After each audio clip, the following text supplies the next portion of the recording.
How big is this win also taking on a guy who never lost, pretty hot prospect of his own name? How big was it not only just winning, but basically dominating the 2 rounds you were in there? It felt good, man. I mean, I moved up a weight class, moved up to 185, and I wanted to see how my body would respond and see how I felt, and I feel good. I felt like he was a big opponent too for 185. He's a tall guy, so it gave me a realistic look at what I had going forward and whatnot. And I feel so nice, man. Not killing myself to make 170, and we got in and got it done. Now I gotta ask, how much is that also because Sasha's no longer around, Rashida's not around. All of a sudden, you have free for all the middleweight title. I mean, 2 wins. All of a sudden, you could maybe be facing the champion within like early 2020. Yeah, I mean that's the plan. I want to fight the best in the world, and I feel like my skill set is set up for guys like that. I'm durable. I'm tough. I'm gonna go out there, and I'm always looking to get a finish. I mean, that's my 8th fight, and I think I have 6 finishes and 8 pro fights, and that's what people want to see. They want to see people get cut open and bleed, and I'm ready for it. And I'm ready for that next jump, and I want to take on a big name for sure. That's kind of a horror show in there. I mean, like, did you have a feeling in between rounds, in between the second and third, that they might shut it down? No, what's so funny is my wife is yelling at me, like, giving me instructions and whatnot. My wife's, my biggest coach and whatnot, and so she's telling me, hey, you need to go out and do this, and I'm like, hey, babe, the fight's over. They're calling the fight. And she still kept going, like, you need to do this, and like, babe, the fight is over, and so but yeah, I knew I cut him open quite a bit. I knew there was a lot of blood, and it just kind of pumps you up even more and gets you more excited. You probably hadn't heard the Sabah's call out of you prior to that, or did anybody tell you, considering you were walking out next? Yeah, and I'm honestly not really even sure who Sabah's is, or whatever. And so yeah, someone said something. I was like, I honestly wasn't paying attention to fights before or whatever, and so Big John kind of caught me off guard. I was like, I don't know who the fuck that is, honestly. But the good thing is that I mean you're already at the point in your career where guys are calling you out like before you even fight. I mean, yeah, I think that has a lot to do with you, and it has.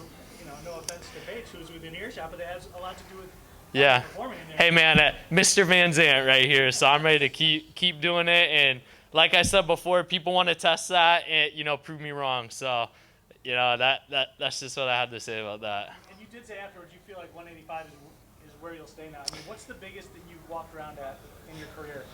Yeah, I mean, as an amateur, I finished up my wrestling career, and I wrestled at 184, and I've always kind of wrestled up a weight class, and so I didn't have to kill my body, and I'm in this for the long run and for the longevity and whatnot, and so I haven't really cut a ton of weight prior in my career till I made that jump till I went to 170.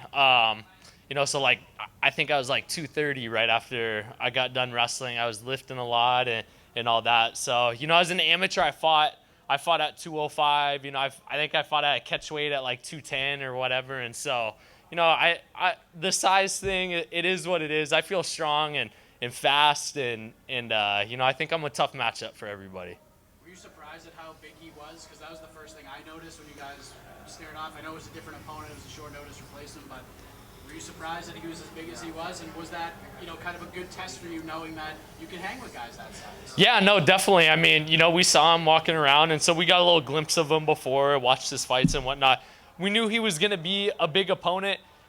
In my opinion, he was a little bigger than even what I saw like on video and whatnot. So, I think it was a good, like I said, a good realistic view on, if I'm going to fight the biggest guys at 185, he's going to be one of the biggest guys, and so he landed a couple body kicks early on, but God's blessed me with this big, strong core, and, didn't really feel much, and so, I carry a lot of my weight, my core, and my legs, and I think I'm built to, you don't ever want to be built to take shots, but I feel like I'm built to take shots and punish people.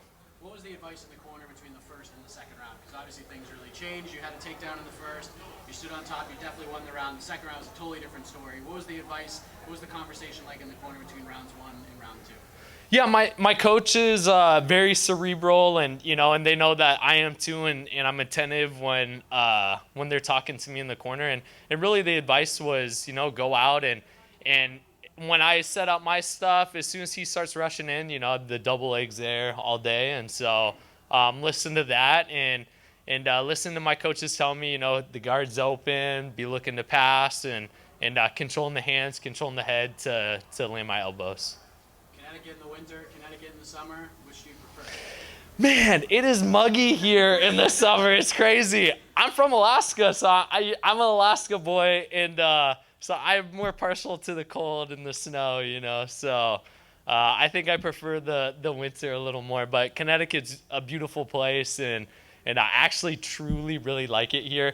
It's coincidental that I fought here twice, but I really love Connecticut. So they're coming back here like fairly soon, right? So get me on that card, and let me come back to Connecticut. You mentioned before about your Brazilian Jiu-Jitsu training. You said you had the best in the world. The top two guys at middleweight. One's John Salter, pretty damn good Jiu-Jitsu. Yeah. The other one, Rafael Lovato Jr. Yep. Do you start now focusing on those two guys? Because they're the ones to get, if you want to get the title, Yeah. you got to go through those two. Is that now the plan of, all right, get ready for heavy jiu-jitsu, heavy leg attacks, it's everything? Yeah, I think so.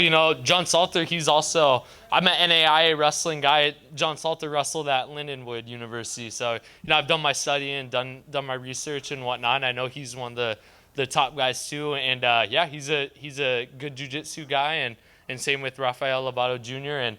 And I think I'm blessed to be put in this camp that I'm at with Fabiano, and I really truly feel like I got a lot going around me, and my wife, she's been around the world, she's trained at the best places, and I trust her more than anybody with what she tells me about my game and all that. And so I go into each fight with a lot of confidence because of her and because of Fabiano and my jiu-jitsu. So we've seen you corner Paige. She's obviously cornered you. I mean, how special is that? Because not many people can hear their wife in between rounds. Man, it's unbelievable.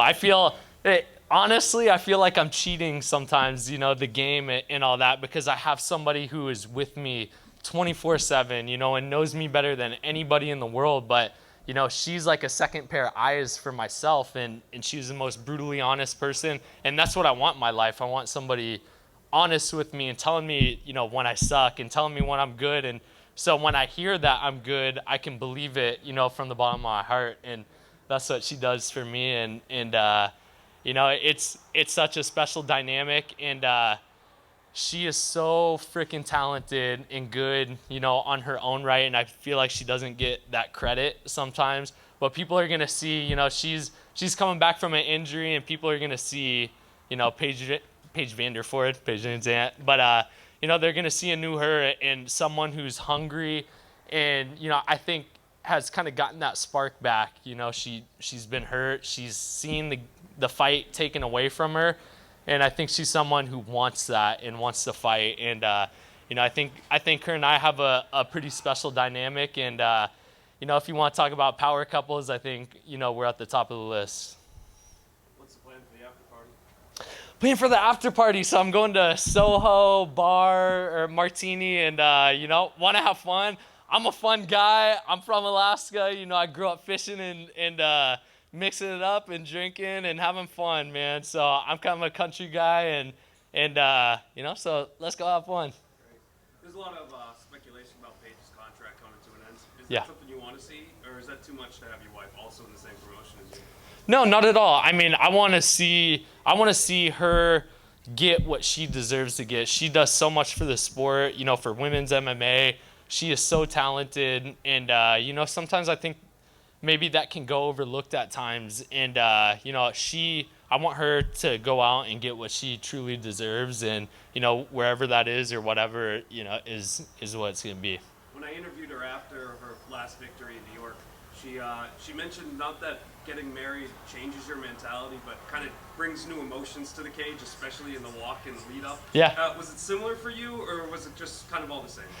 No, it's exactly the same. I mean, of course, it feels so good to go out and accomplish and to win and do all that, but man, I would trade her winning over me winning any single day of the week. And it's just a special thing. And I'm so emotionally invested into her, and I do think it translates over to my fights as well, you know, because I know how much winning means to her as well, and me going out and performing well. So, you know, it gives me that extra fire and that extra edge. And, you know, when she tells me I'm born for this and I'm ready to go, then, like I said, it lights that fire under me for sure. I know it's really fresh off your win, but Yeah. do you have like a plan of like your title run? Do you want to like take 3 fights to it? Do you see 2 fights to a title shot, or is that not even on your mind right now? Man, this game, you know, you want to be a champion. Yeah, you want to. I'm not fighting just to fight and have fun. I'm fighting to be the best in the world. And so, you know, whatever shortcuts I can take and whatever I feel like I'm ready to do it. You know, I think I've